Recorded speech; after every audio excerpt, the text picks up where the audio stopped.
Labdien visiem! Mēs joprojām saglabājam savu nemainīgo stāvokli uz pasaules mazākās skatuves, kas ir izveidota īpaši lampas notikumam. Lampai šogad 10 gadi par godu, un Latvijas Jauno zinātnieku apvienība nolēma, ka domās lēni, domās par zinātni un intervēs 7 jaunos Latvijas spožos zinātniekus. Un viens no viņiem, tu pasmaidīji, hei, tas ir brīnišķīgi. Tātad viens no spožiem Latvijas jaunajiem zinātniekiem, Oskars Teikmanis. Oskar, kas man te ir uz skatuves? Kas man būtu jāzina par tevi 3 svarīgākās lietas? Kas tu esi? Uzreiz ar skaitļiem. Tik agri sarunāt. Jā, jo tāpēc, ka tu savā intro esi rakstījis, ka matemātika ir viss pamatā, es centos izdomāt, kā sākt ar matemātiskiem jautājumiem. Jā, matemātika ir kaut kādā ziņā visam pamatā. Vai tas ir manā pamatā, to ir bišķiņ grūti pateikt. Jo līdzīgi kā Inglis stāstīja par to, ka viņš nebija ķīmiķis jau kopš dzimšanas, es arī ne tuvu nebiju zinoši ne robotikā, ne matemātikā, ne zinātnē, kad es biju sīks. Bet... Ei!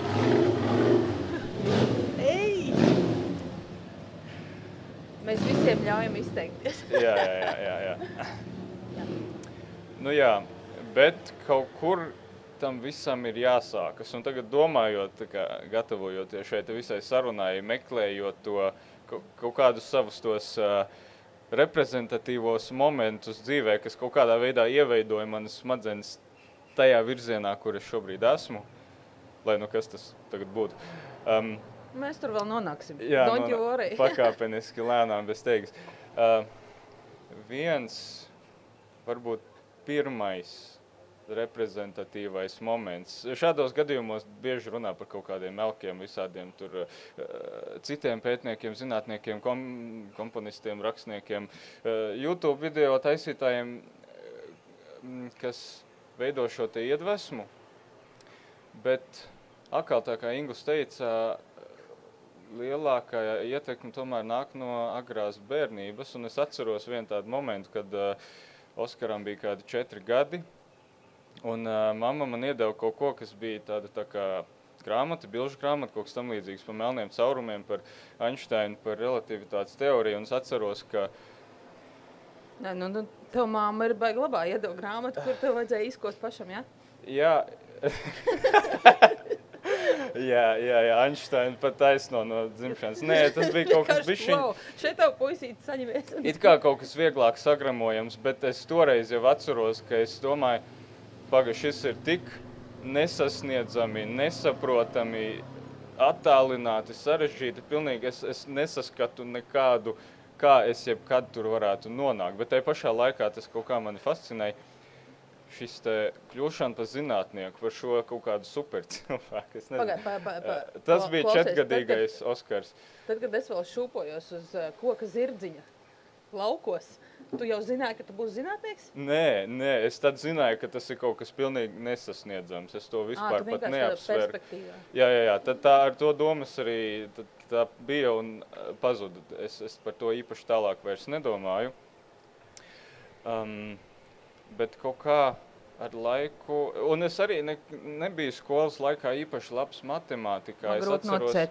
Tu bieži melo? Nē.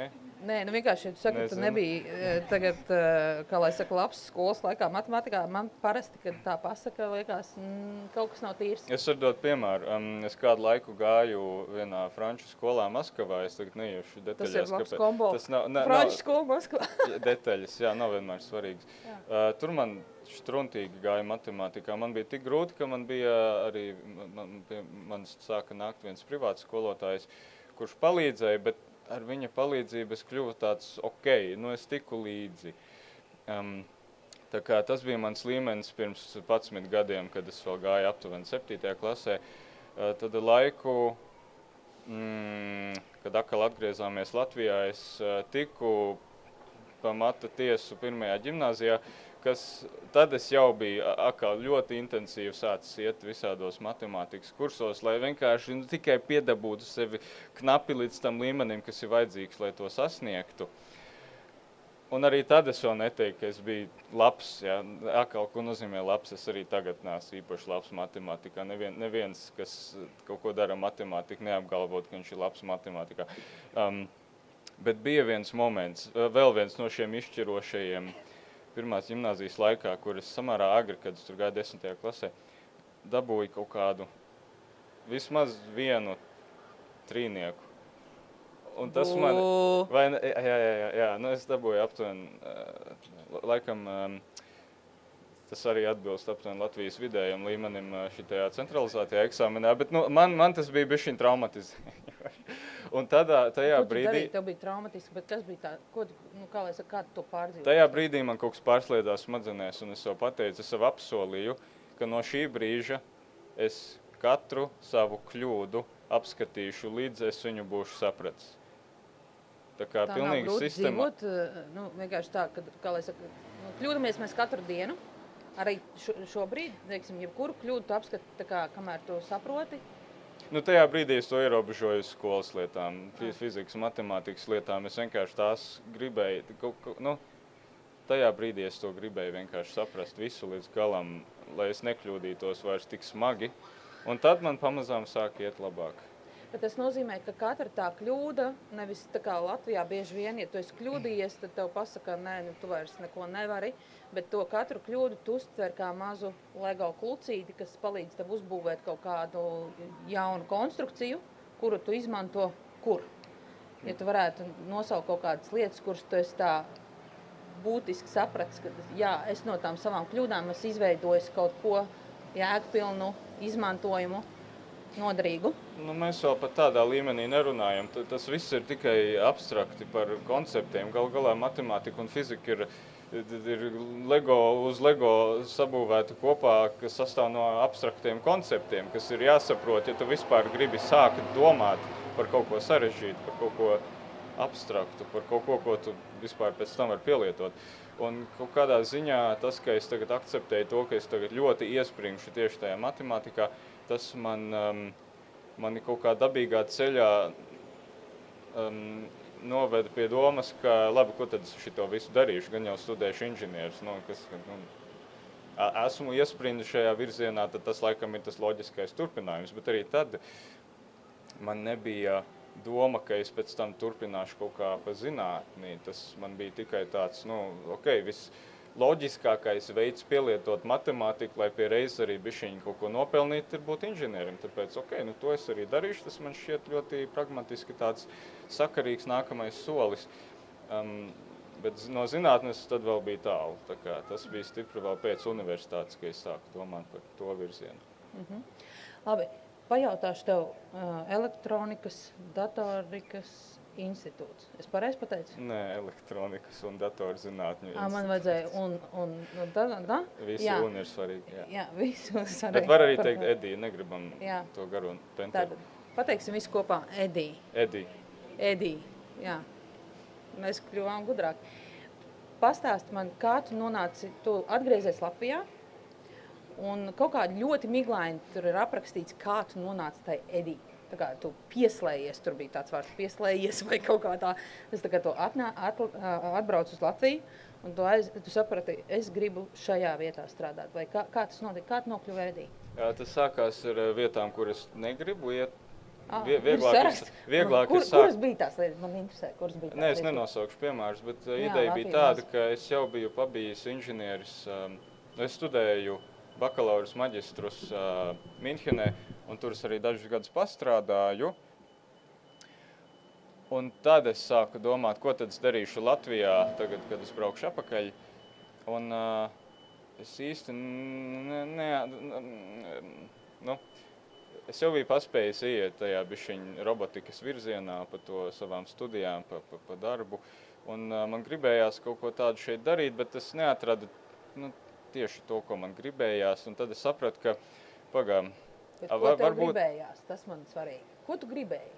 Es domāju, ka būs kaut kāds liels robotu whatever.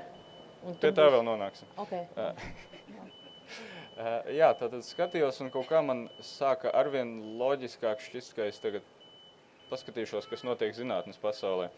Un bija viena tāda sagadīšanās, kad es sarunāju vienu tikšanos ar Ievu Siliņu, bijušo Jauno zinātnieku apvienības priekšsēdētāju, lai runātu par kaut ko pilnīgi citu, bet pie reizes es viņai pajautāju, nu, kā ir Latvijā, Rīgā ar šo te augstāko tehnoloģiju pētniecību, kur tas notiek, kas ir tādi izceļami piemēri.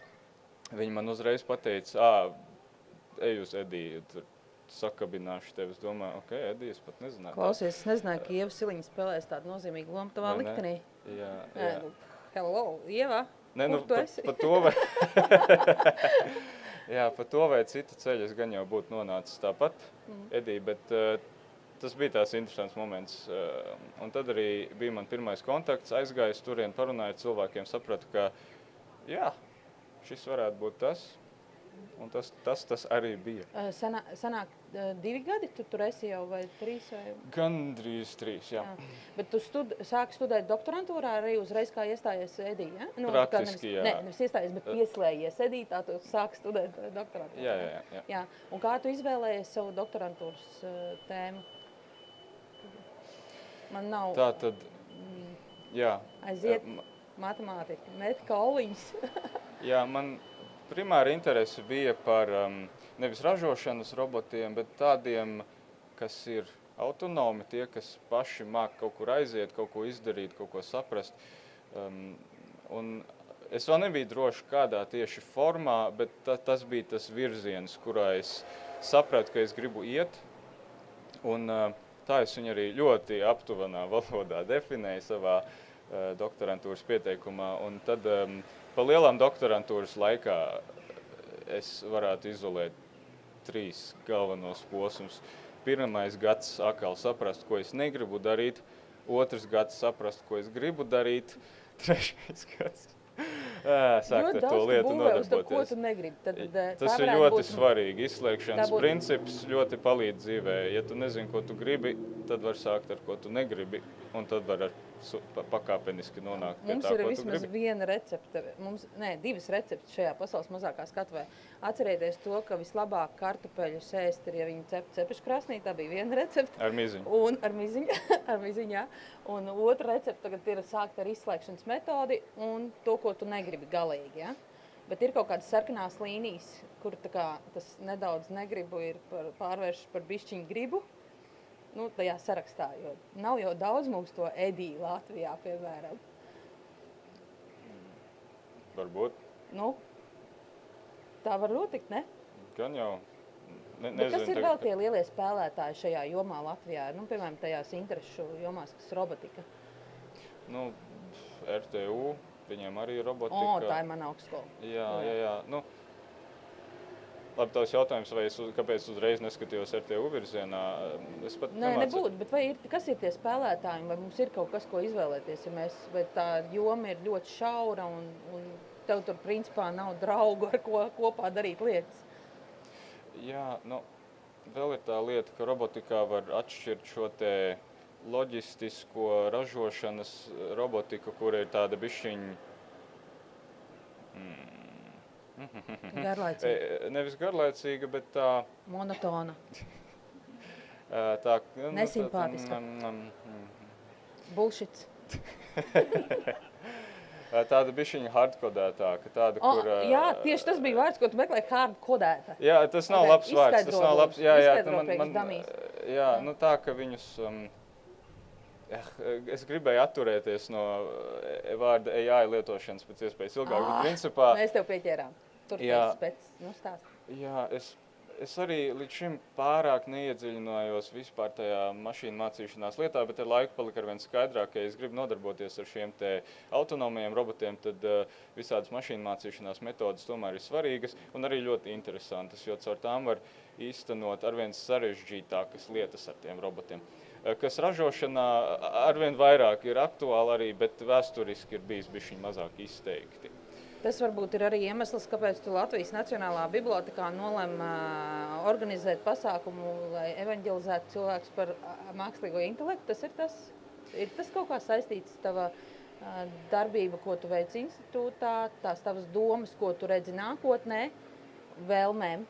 ko tu noteikti gribi, autonomie roboti, un to, ko tu dari brīvajā laikā organizācijās? Jā, tas noteikti ir saistīts, tāpēc, ka universitātes laikā man bija tā privilēģija, ka es varu domāt tīri tehniski par to, ko es gribu darīt, kuras tēmas man patīk, kuri koncepti, kuri priekšmeti, viss šitas. Es tik daudz vēl nedomāju par to, kāda tur ir tā cilvēciskā jēga, bet tad, kad pāriet uz doktorantūru un mērķis ir kaut ko uztaisīt, ko iekšēji izjūt kā jēgpilnu, tad jāsāk uzdot to jautājumu, kas ir tā robotikas izpausme, pie kuras es gribu strādāt, kas man dod tādu sajūtu, ka tas ir kaut kas labs, kaut kas noderīgs, vērtīgs. Un tas neizvairāmi saslēdzas ar to bišķi filozofisko domāšanu, kas arī iziet vēl plašākā kontekstā. Tā skaitā visādas formas, kā mākslīgais intelekts tagad izpaužas mūsu ikdienā. Jā. Tā kā tas bija daļa no motivācijas, kāpēc par to runāju, bet tur bija visādi apstākļi, kuras kaut kā pirmo novadīju, un tad pēkšņi es biju tas, kurš domāja par tēmām. Tām Latvijā mēdz gadīties. Bet tad jautājums. Cilvēki varbūt ierauga virsrakstu, domā lēni par robotiku. Es esmu pilnīgi, ko es varu iedomāties ikdienā tur robotu, bet mēs neiesim tajā es negribu runāt par grīdas slaucītājiem vai kaut kādiem tādiem jokariem robotiem. Kas man būtu tāds pamatlietas jāzina par robotiem cilvēka dzīvē šodien, 2024. gadā? Sākam ar bišķiņu sanāku datumu. Protams. Kas vispār ir robots? Vai veidzirnavas ir robots? Nē? Nē. Varbūt Nē. Kaut kas tādā virzienā ir. Lieta ir tāda, ka robotika ir tāda cilvēces galējība, cilvēces slinkuma galējība, mūsu vēlme uztaisīt kaut ko, kas dara darbu, uzsvars uz darbu mūsu vietā. Un mēs to esam darījuši kopš aizvēstures. Sievas dara tavu darbu tavā vietā. Nav tā? Nav tā? Ok, atgriežamies pie tevis. Veidzirnavas man kaut kā patīk kā piemērs, jo tas galu galā ir viens kaut kāds rimbulis, kuram ir piestiprināti kaut kādi tur vēdekļi, un viņš griežās pats no sevis, respektīvi viņam palīdz griezties enerģijas avots, vējš, kas mums ir pat vienkārši pieejams. Un tur iekšā ir vēl citi rimbulīši, kas noved to griezes darbu, pagriež pa 90 grādiem, un tad apakšā tur notiek liederīgs darbs, kaut kāda malšana. Tātad šis ir tāds ļoti vienkārši, labi, es to nesauku par robotu, bet tāda automatizējoša iekārta, kas dara vienu ļoti vienkāršu uzdevumu. Un ejot pa laikiem uz priekšu, šie uzdevumi, ko mēs vienkārši mācoties taisīt ar vien sarežģītākas ierīces un caur to, ka mēs jau esam atbrīvoti no šiem visvienkāršākajiem darbiem, mēs varam atļauties būvēt kaut ko, kas mums atņem sarežģītākus darbus. Un tāpēc es to robotiku nosaucu par tādu galējību, ka pagaidām mēs nesaskatām robežas, ko visu mēs vēl varam iedot robotiem darīt. Un tagad nonākot šodienā, mūsdienu situācijā robotikā, es gribētu izcelt vienu tādu lietu, ko ir teicis viens no mašīnu mācīšanās visādu metožu pamatlicējiem, kanādiešu zinātnieks Ričards Satons, kurš 19. gadā uzrakstīja tādu tā kā eseju, kā to varētu nosaukt, par tēmu rūgtā patiesība. Patiesība vienmēr rūgta? Jā, tieši runājot par to, kā mēs esam mēģinājuši atrisināt kaut kādus grūtus uzdevumus ar vispirms tādām cilvēciski tādām gudrām metodēm, bet pēc tam ar metodēm, kas izmanto statistiku, lielus datu daudzums un lielu rēķināšanas apjomu. Piemēram, pirmais robots vai pirmā sistēma, kas uzvarēja cilvēku šahā vai Go spēlēs. Sākumā pētnieki centās pa katru cenu tur iebūvēt iekšā kaut kādu, mēs esam gudri cilvēki, mēs tur ieliksim kaut kādus tur padomus tai sistēmai, kas palīdzēs viņai būt gudrākai. Bet beigās izrādījās, ka ja tu vienkārši viņai iedod pareizo to apmācības arhitektūru un pietiekami ilgu laiku pašai trenēties un mācīties no datiem, tad viņa stipri pārspēs cilvēku un nebūs vajadzīgs nekāds tur papildus figļi-migļi, ko tu tur ieliec iekšā, kas tev intuitīvi liek domāt, ka tas noderēs, bet tad īstenībā tas nenoderēs. Un šādi piemēri, kur beigās izrādās, ka vienkārši ilgāka apmācība uz vairāk datiem ar lielāku rēķināšanas jaudu, šis te trio ir tas, kurš vēsturiski katru mūsu problēmu ir atrisinājis labāk nekā jebkura cita metode, kas to ir atrisinājusi. Šis ir tas... Neuzvelcies. Šī ir tā rūgtā patiesība. Pazaudēšu to pavadienu, ar kur tu aizvedīsi mūs tagad. Šodienas problēma.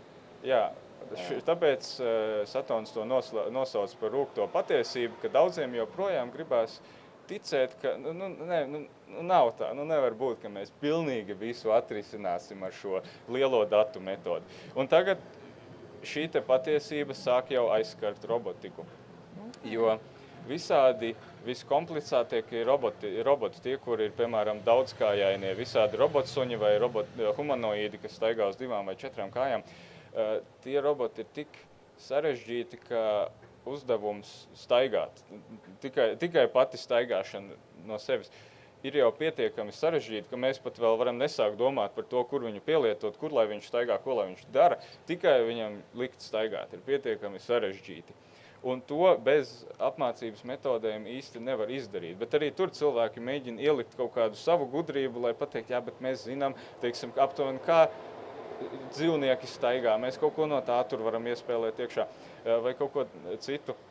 Bet es tagad gribu saprast, tā kā vakardien vai aizvakar es biju tajā kartupeļu audzēšanas laboratorijā un mēģinājis pilns ar kartupeļu kaut kādiem maziem stādiem. Tagad pastāsti man, kā laboratorijā tas, vai vietā, kur jūs to darat, kā tas tieši izskatās, kad to robotu suni trenē. Tu viņam saki, sēdi, un viņš sēž. Es biju bišķiņ nepieklājīgs, un es daudz tagad runāju par mašīnu mācīšanos, kā tādu vienkārši tādu konceptu, ko cilvēki... Viņš bija okay. Jā. Es nepamatoti pieņēmu, ka jūs vienkārši uzreiz sapratīsiet, ko es domāju. Bet man ir piemērs, kas varbūt palīdzēs šo labāk saprast. Piemēram, mani interesē, kas ir šī te auditorija. Es varētu savākt datus no visiem, teiksim, cik jūs esat veci, un izvēlēties izdarīt vienu darbību, ko iespējams jūs visi esat izdarījuši, saskaitīt katra cilvēka vecumu un dalīt ar cilvēku skaitu. Šis būs baigi ilgi, paņemt tagad, ja mēs to darīsim. Vidējo vecumu. Šis ir tāds ļoti novienkāršots piemērs tam, ko pēc būtības nozīmē mašīnu mācīšanās. Mašīnu mācīšanās ir pamatos mašīnu mācīšanās ir lielu datu vispārināšana. Un paņemt vidējo no kaut kāda viena kaut kāda parametra ir iespējams visvienkāršākais piemērs, ko var iedomāties no mašīnu mācīšanās. Un, protams, tagad, labi, šis te vidējais vecums man dod, tas ir vienkārši piemērs, un tā informācija, ko es iegūstu no tā, līdz ar to ir ļoti vienkārša, ļoti ierobežota.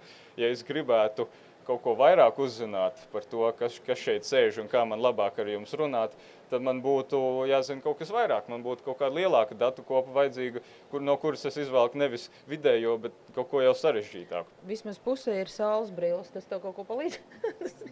Pirms tam arī man bija, bet tur likuma sakarība ir vairāk saistīta ar saules klātbūtni, vai nē, es domāju, tas ir tā. Bet cik liela ir tā iespējamība, ka, piemēram, labi, tu iegūsti viņu vidējo vecumu, un tad ienāk tas elements par saules brillēm, bet tikai hipotētiski, ja, teiksim, un tu gribi trenēt robotu suni. Ko tas maina?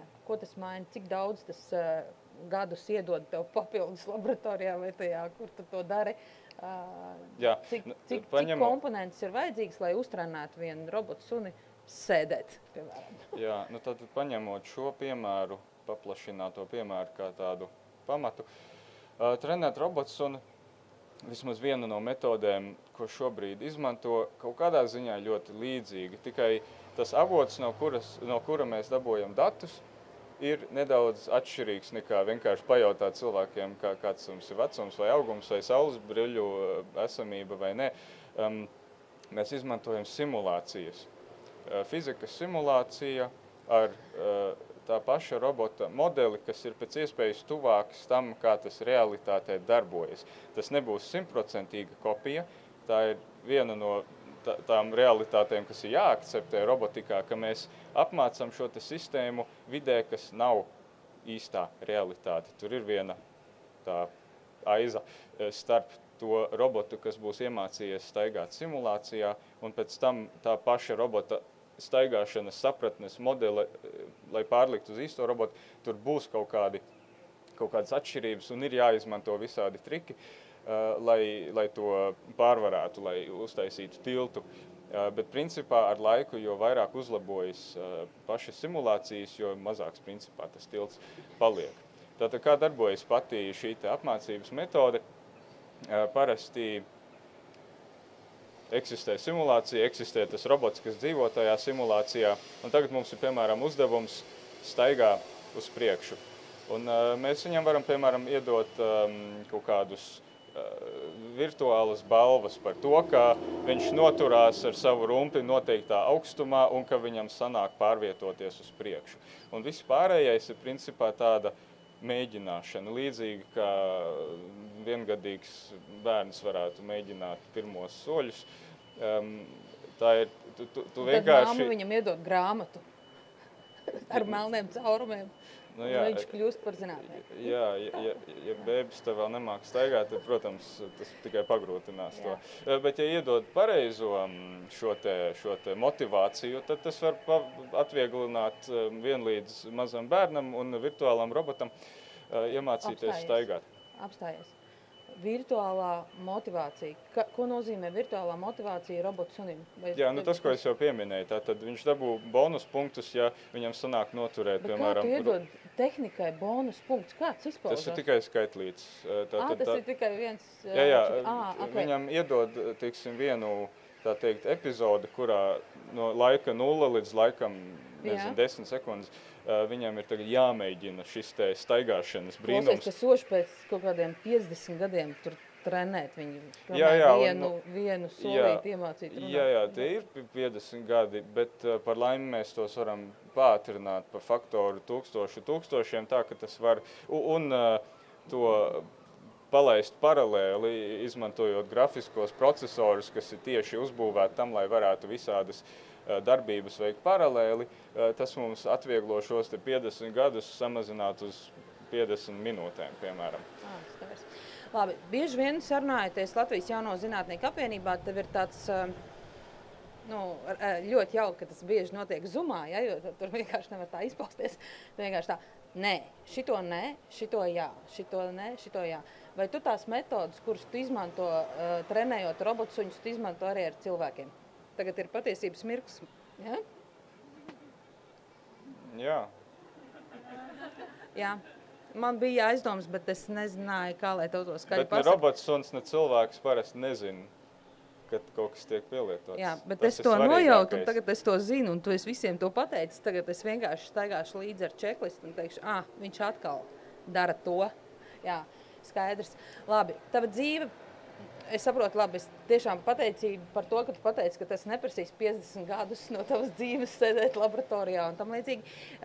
Ārpus visām tām EDI lietām, kuras, starp citu, vispār, ja kāds meklē darbu, tad EDI arī piedāvā darbu. Mums uz otras tās planšetes iet darba piedāvājums. Jūs varat pieteikties strādāt EDI, kuram ir spējas. Ja? Tātad tu dari kaut ko, nevis kaut ko, bet ļoti daudz ārpus arī savas tās zinātniskās darbības. Mēdz tā gadīties. Dziedi, korī, vai tomēr dejas? Tautas dejas, ne? Koris, ja? Vairākos mūzika. Jā, vairākos koros. Tātad Rīgas projektu koris ir viens, ja? Un vēl pārējie? Labi, lai paliek tie vārdi. Nosauksim to vienu foršo, kas man arī patīk, ja? Nē, es pasveicināšu arī maskiešu, ja kāds klausās. Tā kā. Jā. Visi mīļi. Visi ir ierakstīts. Sveiciens mammai, sveiciens tētim, sveiciens maskais, sveiciens kam vēl? Un no tās vienas reizes, kad es arī valsts akadēmiskajam korim palīdzēju, bet es te negribu lielīties. Jā, labi. Pastāsti man roboti un mūzika. Kā tas ir saistīts un vai tu kaut ko no mūzikas paņem priekš robotiem un no robotiem kaut ko priekš mūzikas? Nu, tas, ka tu trenē noteikti savus kora biedrus kā robots, man nav šaubu. Kāds palīdz varbūt viens otram? Tu negaidīji tādu jautājumu, labi?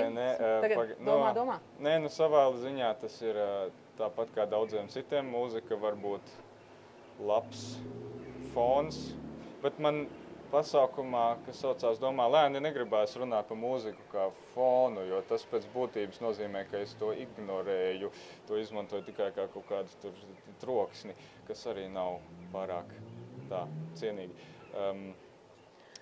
Tagad izklausījās pēc skaļās domāšanas. Es domāju ar sevi skaļi, bet tad aiziet par kori, vai tas dod kaut ko tev darbam zinātnē, un vai zinātne dod kaut ko mūzikai, un vispār kāpēc tu cieti korī? Tad sāksim no šitā. Jā, es pašu pirmo reizi dziedāju korī, kad man vēl bija meiteņu balss Rīgas Franču liceja zēnu korī 3. 4. klasē aptuveni tad. Bet tad es par to jutos pilnīgi neitrāli. Nezinu. Tu negabūtu par to punktu. Jā, nekāds tur īpašais dopamīns un citas tur vielas man, baigi neizdalījās tajā brīdī. Tā kā es to akceptēju kā aktivitāti, kas tajā brīdī man eksistē dzīvē, un tad daudz atkal ceļojām ar ģimeni, tāpēc es pat baigi neaizdomājos par to, ka es varētu gribēt to turpināt, un galu galā es arī brīvajā laikā klavierus turpināju tad vēl spēlēt. Es atvainojos, jūs dzirdat, ko viņš saka? Jā? Jā, var dzirdēt? Ok, labi. Es domāju, Rasmē tikai ausis jāpatīra bišķi. Jā, protams, es dabūšu 1 punktu par to digitālo. Atnesiet irbulīšu man. Un ja es zobus iztīrīšu, tad man būs 2 digitālie punkti. Jā. Labi, aiziet. Nē, bet tas reprezentatīvais dzīves moments numur, 3, vai kur mēs te esam nonākuši, bija tad, kad es jau bakalaura studiju laikā Minhenē nolēmu bišķiņ pārkāpt kaut kādai komforta zonai un pateikt, ka varbūt tur ir kaut kas, un es varētu gribēt dziedāt kori. Tu dzīvoji ar Linardu vienā dzīvoklī, un tu teici ev. Nē, tad es vēl nedzīvoju ar Linardu vienā dzīvoklī, tas bija neilgi pēc tam, bet tad mēs... Bet kas bija tie, kuriem tu teici ev? Es pats sev mācīju. Dziedāsim korī. Jā. Un tad es aizgāju un es sapratu, ka tā ir laba manta kaut kādiem parastajiem, klasiskajiem, introvertajiem, bišķiņ piespiest sevi būt lielākā cilvēku barā. Turklāt cilvēku barā, kas atverot muti vaļā uztais kaut ko smuku, tas man šķita ļoti laba, vērtīga lieta, ko ieviest savā dzīvē. Piedod, man tev par to kori jāpārtrauc. Es uzķēros, es noteikti dabūšu -1 punktu, bet es uzķēros vārdu introverts. Ja? Jā. Es šajā skatuvas apkārtnē, es tikai eju satieku un cilvēku tā, es esmu introverts. Ok, ejam tālāk. Es esmu introverts. Ko tu saproti ar to vārdu introverts? Jo tad, vienkārši tāda kaut kāda kodu sistēma, lai es saprastu nākamreiz, kad saki, es esmu introverts, ko tas nozīmē? Introverts nozīmē to, ka tad pirms es dziedāju korī, man it kā bija draugi universitātē, pat ir labi draugi, bet tad, ja es domāju, teiksim, esam būdams mājās, vai es gribu kaut kur iet un kaut ko ar viņiem darīt, tad man atbildi parasti bija nē. Bet tā ir tikai viena pazīme. Tas tāds viens piemērs vienkārši. Un tā ideja, ka es labprātāk vienkārši neeju baros cilvēkos un esmu pats ar sevi, tas man toreiz bija daudz atraktīvāka opcija nekā kaut kur iet. Bet tā pašā laikā introvertība, ko es iemācījos ar laiku, nav kaut kas nosprausts. Tas nav kaut kas, ko tu dabū no dzimšanas un tad tu ar to paliec. Tas ir spektrs un tas var mainīties kaut kādā virzienā.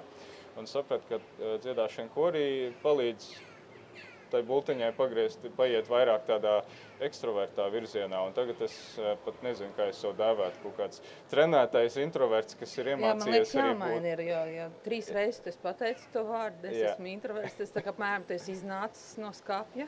Un tagad tev jābeidz, tagad tev jāsaka trenētais introverts vai kā tā. Nē, trenētais ekstraverts tev būtu jāsaka tagad. Ja?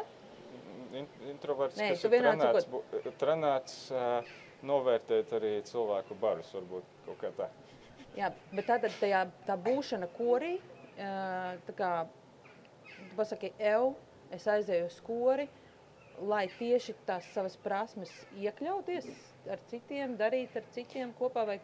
Nebija man tāds nostādījums, ka es tagad tur iestāšos lai šo lietu un šo lietu kaut kā sev atrisināt. Ne, bet tas izklausījās tā. Man tas kaut kā tajā brīdī...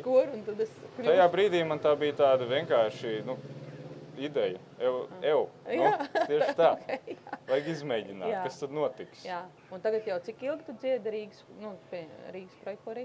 Kaut kādus, tuvu 4 gadiem. Un tā situācija uzlabojās. Man liekas, tieši 4 gadus. Tu kļūst arvien atvērtāks un atvērtāks. Jā, tad tas jau lielākā tā pārmaiņas, domāju, notika vēl Minhenē. Tur es tiešām pamanīju, cik tas ir vērtīgi, cik tas ir labi. Un foršas lietas, kas tur notiek. Man ir ļoti grūti, ja es kaut ko zinu, bet it kā man saka, vai drīkst teikt, vai nedrīkst teikt. Un es vienkārši zinu to, ka tu esi pieteicies vienā ļoti respektablā aģentūrā, Eiropas kosmosa aģentūrā, vienā projektā, un tu esi izturējis pirmo kārtu. Tu varēsi darīt jebko pēc šīs intervijas ar mani, kā lai saka, nogrūst no klīns, bet man liekas, tas ir ļoti liels sasniegums Latvijas mērogam. Kāds ir tas tavs redzējums? Ko tu gribētu redzēt, lai Latvija izdara šajā jomā, ko tu esi tā kā pieteicis un arī pirmo kārtu izturējis? Vai tas tev būtiski, ka Latvija parādās tieši šajā nozarē? Jā, es pirms tam ieminējos par to, ka man sanāca tieši doktorantūras laikā īpaši daudz domāt par to, kas ir vērtīga izpausme šai te visai robotikas pētniecībai un kas ir tie aspekti, kas Latvijā varbūt ir mazāk izteikti. Un, respektīvi, kas ir tie vēl darbi cilvēcei veicamie, kur mums īpaši labi var palīdzēt šie te autonomie roboti. Un tas, ko es izdomāju, ir, ka viena no ļoti vērtīgajām lietām, kur mēs jau izmantojam robotus, ir zināšanu iegūšana. Tātad mēs esam sūtījuši robotus zem ūdens dziļi vai pretēji uz planētām, uz svešām planētām. Mēs esam sūtījuši roverus uz Marsa, kas ir Visi zin, kas ir roveri, ja? Tie, kas brauc uz ritentiņiem un filmē apkārt un ņem kaut kādas pēta, kāda tur ir augsne, vai tur kartupeļi var augt. Ilze, mēs atkal par kartupeļiem. Bet, kāpēc es nolēmu apskatīties kosmosa aģentūras virzienā? Tāpēc, ka šie te riteņainie roboti, viņi var braukt tikai pa virsmām, kur var pārvietoties ar riteņiem, bet svešas planētas nav tik vienkāršas, viņas nesastāv tikai no plakanām virsmām, tur ir arī alas, tur ir arī klintas, tur ir viss kaut kas. Un ja mums būtu iespēja uzbūvēt kaut ko, kas ir spējīgs pa tām vietām pārvietoties, tas mums dotu lielu, paplašinātu tādu potenciālu iegūt jaunas zināšanas no vietām, kur mēs vēl neesam bijuši. Tāpēc mēs atkal atgriežamies pie šīs staigāšanas tēmas, ka staigāšana pati no sevis ir jau tik sarežģīta, ka tur ir multidisciplinārs darbs vienkārši vajadzīgs kaut vai, lai izdomāt, kā tam robotam ir jābūt mehāniski dizainētam, lai tas varētu izdzīvot uz svešām planētām. Tur mēs tik drīz vēl neiesim, bet vispār sākt ar pirmajiem soļiem šādu robotu uzbūvēt un tad visu, kas tam robotam galvā notiek, to visu paveikt, lai tas mācētu staigāt tikpat veikli kā mūsu suņi un citi dzīvnieki, kuri jau tīri labi māk pārvarēt visas dabas virsmas sarežģītības. Tā. Cilvēki var domāt par to, ka viņi gribētu trenēt robotsuņus, un tev pašam jau ir robotsuns, ja? Viņš negribēja braukt uz cēsīm komandējumā. Viņš negribēja, tas arī ir tāds introvertais suns. Viņš Kur- labprātāk sēž savā kastītē un nekustās. Jā, pastāst nedaudz par viņu. Varbūt mums radīsies priekšstats, un mēs varbūt nākamajā lampā jau varēsim izvest pastaigā. Kā šo... Jā, nu tā Nē, nu es saprotu, neesi baigā haipā par to, ka tas tā varētu būt, bet ja mums viss apstākļi sakritīs, varbūt mēs viņu par es nezinu, svešām planētām jau. Jā, tad visādu staigājošu robotu pasaulē šobrīd ir baigie pavērsieni. Ir arvien vairāk uzņēmumu, kas taisa divkājainus, četrkājainus robotus. Tik tālu, ka viņi jau ir sākuši kļūt arvien lētāki. Protams, ir tie, ko lielākā daļa pazīst no Amerikas, no Boston Dynamics. Tie dzeltenie robotsuņi vārdā Spot. Bet tie ir bišķiņ dārgi, tie maksā tur ap 100 000, un tas tādam Latvijas institūtam varbūt... Kas ir 100 000? Ej, kosmosā! To ir bišķiņ grūtāk pamatot, tāpēc, ka viņiem ir arī ķīniešu pakaļdarinātāji, kas to pārdod pa 10 000. Tas jau ir bišķiņ saprotamāka summa. Un tādu mēs arī nopirkām ar domu, lai mums būtu tāds robotiņš, ar ko mēs varam strādāt, par kuru mums nav arī pārāk žēl, ja nu gadījumā viņš tomēr salūst. Un to mēs saskatījām kā tādu pirmo labo soli, lai būtu vispār ar ko strādāt. Jā, jo, ja mums nav nekā fiziska, ko mēs varam bakstīt un trenēt, tad ir grūti nodarboties ar šo kājaino robotu pasauli, jo citādi tas darbs, kas ir jāiegūt, lai pašam tādu uzbūvēt, tas gan ir tāds bišķiņ nepanesams. To nevar uztaisīt no Lego. Bišķiņ grūti, jā. Skaidrs, jā, un tā ir lieta, kur Latvijā vienkārši trūks šī kapacitāte, šis zināšanas to. Nav pietiekami daudz cilvēku, es teiktu, kas to var pietiekami labi darīt, lai mēs varētu tagad ņemt un vienkārši pateikt, uztaisam šo te projektu un uztaisam paši savu robotu. Un tas prasītu pagaidām vēl daudz laiku, tāpēc es sapratu, ka viens alternatīvs veids ar to nodarboties ir paņemt to, kas jau ir, iemācīties ar to pietiekami daudz un tad justies pietiekami nobriedušiem, lai paņemtu arī to būvēšanu savās rokās. Tad, kad es sāku studēt Rīgas Tehniskajā universitātē, vispār, tu interesē kaut kas par to, ko es studēju? Tā, divos vārdos. Labi, es pateikšu. Divos, to neinteresē, bet tikai es pateikšu. Es studēju dažādības vadību, un es tad, kad pirmo reizi iegāju fakultātē savā, es pateicu dažādības vadību, tur bija tāds eye rolling moments, ja? Tāds, kas tas tāds ir? Lūk, un tagad es saprotu, Latvijā pasaku, trenējuši robotsuni, tu bieži saskaries, vai tev ir vairāk cilvēki, kas pieslienās tāds, saka, jā, es gribu tevi atbalstīt, mēs gribam, lai Latvija iziet pasaulē ar kaut ko tādu, vai tomēr tas ceļš ir ļoti vientuļš. Es ceru, ka tev, Edī, ir kāds cilvēks, ar ko tev ir iespējas šīs domas vismaz pārunāt un izplānot. Edī uz vietas ir ar ko par to pārunāt, bet tāda maza saujiņa, es teiktu. Par atbalstu kā tādu. Mēs neņaudēsim. Kā to ņem? Es teiktu, ka atbalsts ir bijis ļoti liels, vismaz vārdisks. Ļoti daudzi mani teikuši, tas ir ļoti labs, tas ir cienījami uz priekšu dari. Un no to parasti arī kaut kā beidzas šis te. Bet tu nevari vienkārši aizvest lauku sētām, sākt trenēt robots, un tev vajadzīgi apstākļi, kuros tu vari viņam nodrošināt. Jā, tā ir tēma, ar ko vēl vajag pamazām laikam iepazīstināt cilvēkus, jo salīdzinot ar ražošanas robotiku vai visādām citām mašīnu mācīšanās AI izpausmēm, šī nav tēma, kur var uzreiz saskatīt šito te milzīgo naudu, jo ko es esmu nosaucis? Pētīt citas planētas un varbūt viņus izmantot kaut kādās glābšanas operācijās, kur tur vaktēt kalnus vai kaut ko tam līdzīgi. Tā nav milzīga industrija, tā ir ļoti svarīga, bet tāds nišas pielietojums, kur ir cilvēki vēl nesaskata to potenciālu, kas varētu būt, ja? Nē, vienkārši, ka nav tik... Es varbūt pats nesaskatu to pilno potenciālu, kur tā dižā komercializējamība varētu atrasties, jo pagaidām tas ir tāds ļoti, ļoti ierobežots tās izpausmes, kādās vispār mēs izmantojam šos te robotus. Bet atzīt, ka tu zini jau, kas ir problēma, jau ir pusi no problēmas. Tā kā sakot, mēs jau esam tajā. Es uzdevu vairākiem cilvēkiem jautājumu. Mēs šeit uz skatos uzdevām, Linards arī uzdeva jautājumu, kas notikt, ja tu būtu premjerministrs, ko tu izmainītu. Un es tev tieši šo jautājumu neuzdošu. Jo tāpēc, ka ļoti mocījās tie cilvēki ar to jautājumu. Man atbild būtu līdzīgi Nē, tai, bet es tev nejautāju. Jā.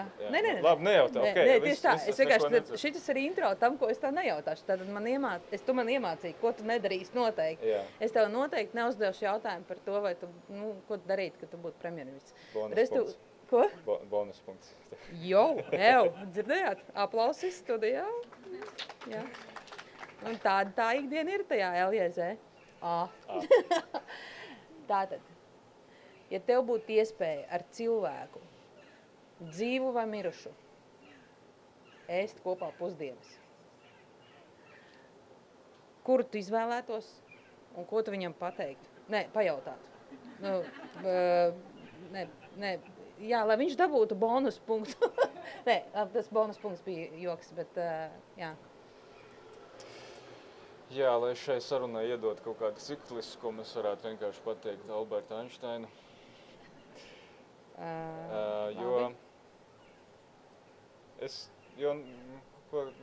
Ko citas varētu teikt? Gan jau ir simtiem es esmu vilsies, ka tu negribētu ar mani, jo es teicu tieši uzsvarot mirušu un arī dzīvu, jā, bet go ar Einsteins. Jā, bet labi, ja man būtu jāsalīdzina, cik es daudz esmu runājis ar Albertu Einsteinu un cik ar tevi, tad tā protams, atšķirība ir bišķiņ liela, lai šo te balansētu. Es domāju, ka viņš ir labs kandidāts, jā.